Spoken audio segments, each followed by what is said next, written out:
دنیا مادری بود و نام افغانستان که هیچ وقت ندید فرزندهایش خوش و خرم و دور یک دسترخوان.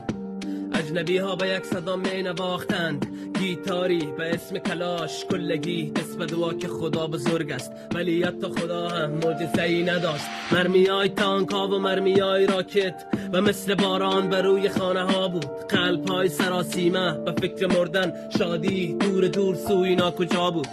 هیچ خدایی ندید حال ما را، شاید ملک ما ملک به خدا بود. ما بودیم عاشقای مجنون، واژه خوشبختی یار به وفا بود.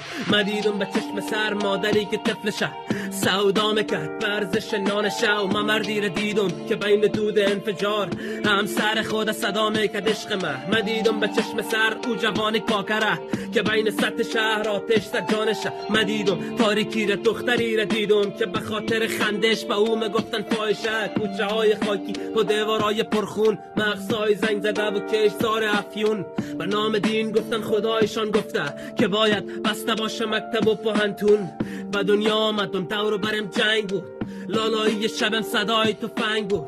هرچی قصه بود با من هماهنگ بود، هرچی قسنگ بود در پای لنگ بود. هموطن نکن نسل جدید خراب، سم تفرقه را با او نکن تزریق. هموطن ما و تو هم خدا داریم، شاید روز خوب ما هم باشه نزدیک.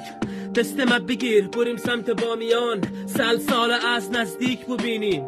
دست ما بگیر بریم سمت پنشیر، دست جمعی در پنشیر بشینیم. استشمام نکنه بینی بوی جنگه، بریم ملای گل سرخ مزار. به نام قوم و قومیت چیزی نباشه، بچشیم شیرینی انار قندهار. بدون هراسی دست یار بگیریم، سرسبزی فصل بهار را ببینیم. با هم سر یک دسترخوان بشینیم، امید است رنگ صلح باز هم ببینیم. در میان منجلابی به نام دنیا مادری بود.